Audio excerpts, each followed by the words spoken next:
hace mucho calor. Vamos a entrar con temas candentes de la realidad y de lo que hace a nuestra economía de la Argentina. Estoy en comunicación telefónica con nuestro profe Luis Laferreira, que os saludo. Buenas tardes, Luis. Hola, Genaro. Bueno, ¿Bien? bien. A ver, por suerte con problemas, pero porque me meto en el lío, ¿viste? Cuando uno anda con mucho barullo en los oídos es porque anda metido dentro de un lío. Y ese lío mío es el trabajo, así que brindo por estar embarullado, dijo un amigo. Así que vamos. Bueno. Pero no está del todo. Fíjate que no soy el pibe de 18 años, ¿eh? No, pero la juventud no va en el documento. Por favor, Luis, usted lo sabe. Muy bien. Bueno, Luis, vamos para adelante con lo que nos compete, que es la parte económica. Tenemos para ir hablando y desarrollando la agenda. Ya es el cuarto encuentro, tercer encuentro de este ciclo de economía para todos. Hoy hablamos del Estado y la economía en el sistema capitalista. Creo que fue eso lo que por lo menos titularon. Vamos a ver para adelante. Bueno, ahí está. Ahí estoy viendo más o menos lo que me había mandado Luis. Empecemos un poquito. Existe el capitalismo por un lado y existe el Estado por otro. O sea que es necesario que existan uno sobre el otro. O sea, puede existir un capitalismo sin el Estado. Está muy bien la reflexión, porque en realidad el Estado es una institución dentro de la sociedad que, si nosotros lo vemos de la historia de este orden social, fue prácticamente el generador, el constructor primero del mercado y de las características esenciales de este sistema. Sin el Estado generando las condiciones favorables para que haya mercado, por ejemplo, para que se acepte el intercambio y se garantice el intercambio, para que exista moneda y una moneda legal que sea aceptada, y para que se acepte que una parte de la sociedad sea el propietario de los medios de producción y el otro no tenga nada. Para que todo eso suceda y se acepte, existe el Estado. El Estado fue el generador del mercado y es prácticamente el sostén principal, ¿no sé? Entonces, hablar del Estado como algo que va en contra de la esencia del mercado, digamos, es un desconocimiento o es un error, porque sin Estado no podría, digamos, colapsar el mercado capitalista, pues, exactamente, ¿no? Ahora, ¿por qué habitualmente el Estado aparece como contrapartida? Porque en el capitalismo las reglas del juego tienen que ver con algo que nosotros hemos hablado, la competencia, la búsqueda de la máxima ganancia de quien interviene en la actividad económica y el máximo crecimiento, y en esa competencia, en la búsqueda de la máxima ganancia y ese crecimiento, se van formando sectores muy poderosos que utilizan al Estado. El Estado interviene en la economía regulando, por ejemplo, regulando la forma en que se relaciona un ser humano y fundamentalmente también en la economía, garantizando que funcione el mercado, porque si alguien hace una transacción, ¿quién garantiza que después se cumplan las dos partes? Y el Estado. Claro. ¿Y cómo se realizan la mayoría de las transacciones? Existen algunas que no, pero la mayoría, por vez que no, por la moneda, por el dinero, que es el Estado que garantiza. Pero además, porque el Estado es el que hace las leyes. ¿Será por eso? No es porque maneja el flujo, sino porque hace pesar su soberanía, ¿no? Porque hay estados que tienen un gran territorio, nosotros. Hay países que tienen grandes recursos y diversidad de recursos, como nosotros. Pero hasta el día de hoy nos ha costado ser cuando ha estado y cuando no, nos ha costado siempre el decir tenemos un estado de peso. Hoy en día estamos discutiendo de la cantidad de participación que puede llegar a tener el Estado en el ámbito de lo privado para regular el mercado. Tenemos un gobierno que no se alinea con esto y hemos venido de gobiernos que sí tomaron esta premisa como un Estado presente y demás, con algún tipo de socialdemocracia, con algún tipo de atisbo capitalista, pero digo, van también si el Estado no existe. Yo creo que debemos aclarar siempre, ¿no? Porque que el Estado, como dicen algunos, bueno, para algunos gobiernos, actuó con más o con menos presencia. El tema es qué hace y de qué manera se hace presente. Claro, a eso, bueno, cuando me interrumpiste, lo que quería llegar justamente era eso. No importa si está o no está el Estado, sino qué hace con las cosas que tiene. Pues nosotros no. A ver, el tema de la soberanía, tocando nomás eso, es muy difícil a ver, perdón la expresión, ¿no? Pero no, han tocado el culo toda la vida, en los recursos, en la parte ecológica, hasta el día de hoy tenemos una cantidad de... Pensemos si no, cuáles son los países que se llaman potencias capitalistas, los países más poderosos del mundo, Sí. los que generan mayor cantidad de ingreso. ¿Cuáles son? Son los países donde tiene mayor presencia el Estado y donde el Estado fue el impulsor de procesos que lo llevaron a esa situación. Obviamente, saqueando con un ejército o por las buenas o por las malas, imponiéndose en otras regiones, pero no puede existir ningún país, eso llamado desarrollado, sin una presencia activísima del Estado en la historia de, digamos, de su desarrollo. Sí. El caso, por ejemplo, de Norteamérica, el caso de Alemania, el caso de Japón, es decir, eso... Después tenés estados que son depósitos, tipo, ¿no? Tipo países que tienen una lujuriosa cantidad de dinero y que tienen un nivel de vida altísimo y son el depósito de oro de muchos otros. En el caso de Suiza, de Liechtenstein, en el caso del Principado de Mónaco. Bueno, sí, están los no tienen nada que ver. Claro, digamos, lo que se llaman los paraísos fiscales, que son lugares donde todos los negocios ilícitos, algunos de una gravedad delictiva enorme, ¿no es cierto?, porque tiene que ver con tráfico de armas, tráfico de drogas, tráfico de personas, pero también con acciones de corrupción de los gobiernos, bueno, se protegen en los paraísos fiscales que están obviamente impulsados por estados más poderosos. Pero yo pregunto que Norteamérica, Estados Unidos de América, ¿qué sería si no hubiera sido por su Estado, que tiene ejército y base militar en todos lados, que ha arrasado países, que ha,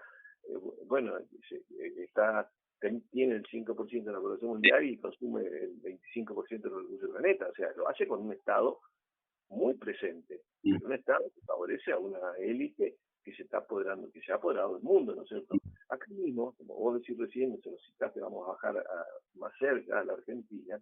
El Estado ha estado presente y, por ejemplo, fue el garante de que un sector minoritario, muy minoritario, de grandes propietarios se quedaran con el grueso de las tierras fértiles de la Argentina, a partir de un proceso de genocidio que se hizo, bueno, entre varios años, pero que quizás la figura más clara es la llamada campaña del desierto, ¿no es cierto? Una campaña que, si estaba desierto, ¿cómo van a ir a masacrar los ejércitos? ¿Verdad? Para lo que estaban ocupando desde hace miles de años, para repartirse las tierras en un puñado de grandes terratenientes.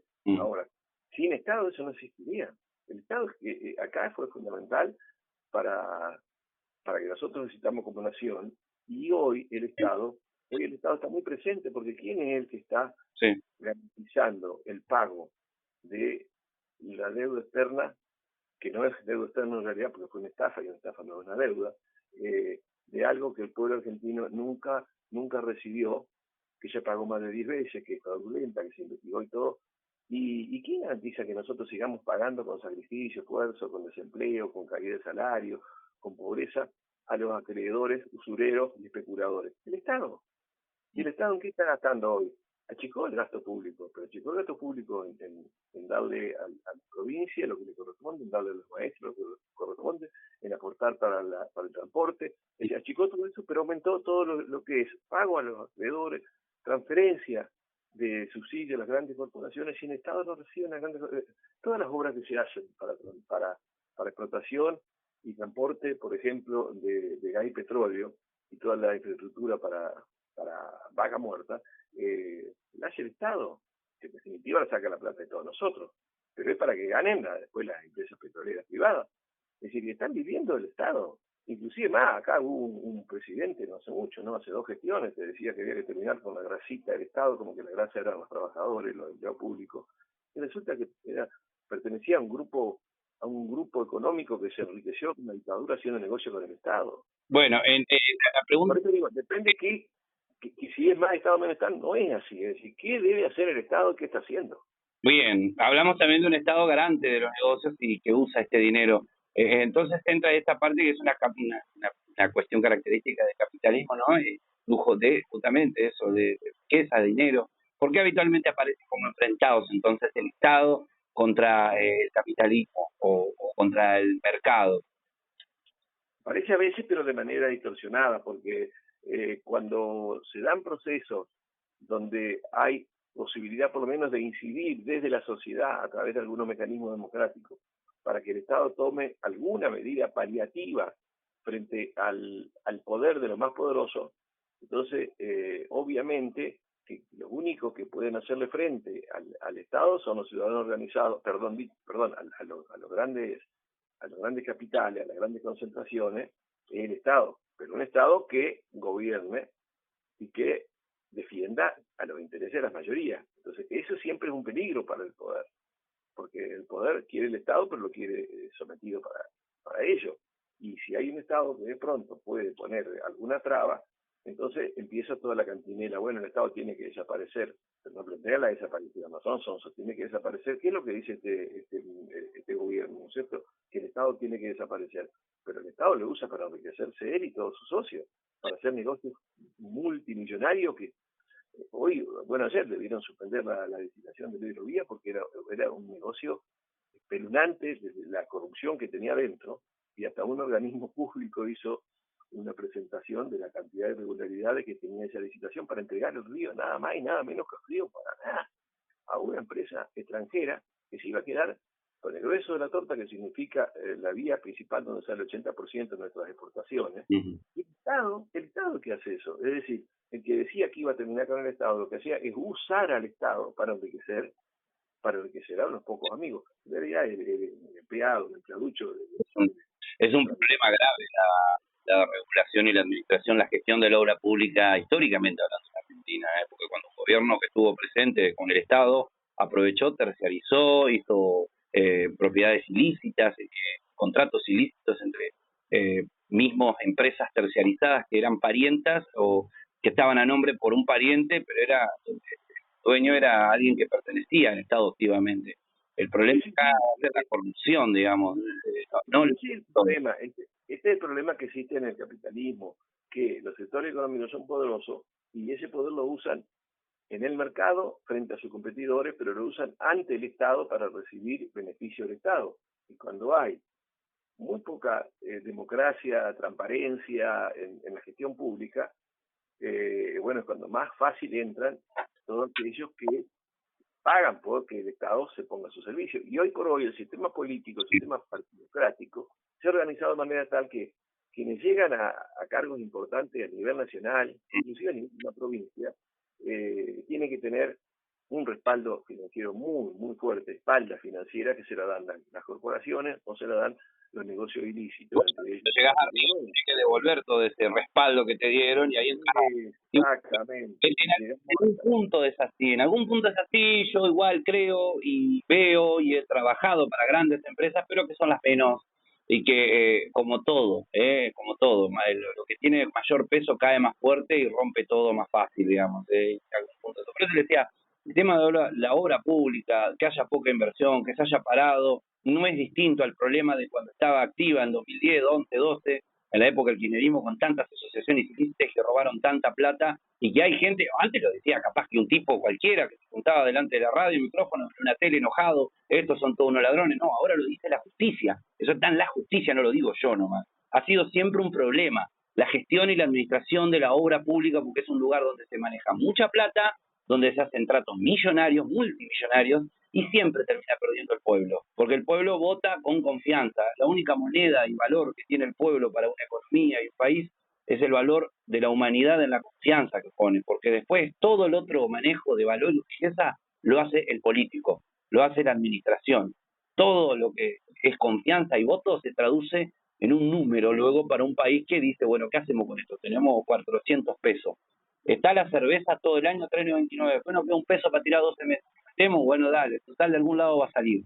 Y así me parece que ha habido, es una cuestión cultural, tengo entendido. Por eso ha habido una degradación que no se da por casualidad, ¿no es cierto? Que hay un avance muy fuerte de los sectores económicos, yo digo lo más parasitario, lo que han decidido e impulsado en Argentina un modelo que se basa en el extractivismo depredador, o sea, saquean nuestros recursos para llevárselo afuera y saquean nuestros recursos financieros con la usura. La forma más fácil de ganar capital financiero, de especuladores, es la forma más parasitaria de que tiene este sistema, que que ganan ni siquiera ponen plata propia y se llenan de plata a costa Sí. del saqueo de los demás, ¿no es cierto? Pero eso ha sido una degradación que va acompañada, sí, de un manejo muy interesado y muy inteligente de los grandes medios de incomunicación y de desinformación que han colaborado con esta regresión en lo que yo llamo, ¿no es cierto?, el alfabetismo político, es decir, hay un proceso de analfabetización total donde a la gente no se le da información, sino que a la gente le hacen pensar y sentir lo que quieren los grandes poderes a través de los medios.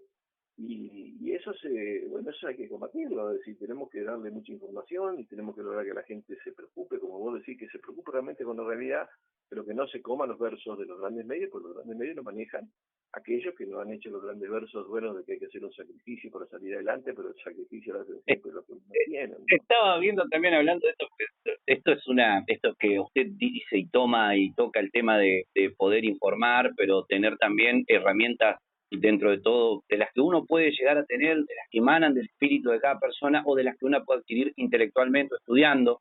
Hablo de, por ejemplo, el lenguaje que uno tiene para comunicar y hacer las cosas más claras para que la gente pueda entenderlas. Pero, por ejemplo, hablando de este tema y moviéndolo de ámbito, hablamos del espectáculo. Por ejemplo, anoche veía, estaban en casa viendo Gran Hermano, pero el streaming que hablaba de cosas que hablaban de otro programa de la casa. Bueno, el tema era el siguiente, que decía, bueno, hablaban y decían palabras que no eran, por ejemplo, faltaban recursos y dijo, bueno, hay que racionalizar todos los recursos, creo que era la palabra racionar, por las raciones, pero no importa eso. La cuestión que el que estaba conduciendo, la chica, un chico, no me acuerdo que era, conducía el streaming, el conductor o conductora, decía, ¿qué es racionalizar? Ay, qué palabra tan difícil. Gente, cuando vayan a usar esa palabra, mejor usen administrar, decía. Y yo digo, pero qué mal que está comunicando, porque administrar no es lo mismo que racionalizar ni racionar. Y si hablas de la parte económica, racionar dentro de la parte económica y administrar, estás metiendo un concepto dentro de otro que es realmente distinto. El de la administración es otra cuestión, otra que obedece a otra parte lógica y otra disciplina de la economía que no tiene nada que ver con lo operativo de racionar algo, y le estás diciendo a la gente que aprenda a hablar mal.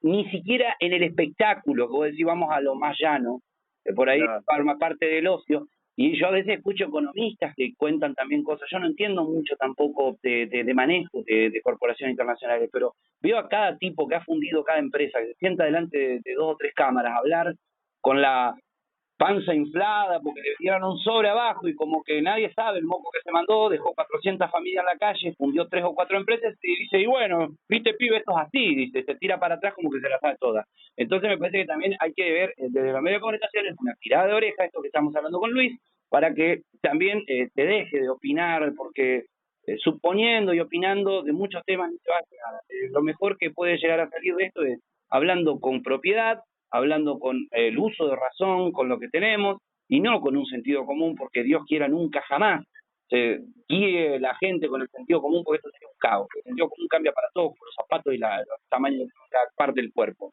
Así que me parece que es un llamado de atención para los comunicadores esta charla que tuvimos con Luis hoy, de también poder comunicar fehacientemente cosas que sean loables, cosas que sean entendibles, de una manera eficaz y con una bajada de línea. Está bien, está bueno que unos tiren para un lado, otros tiren para el otro. Me daría miedo si escucho por todos lados misma opinión y no hay otra que se pueda decir. Pero mientras tanto estamos en democracia, estamos por eso.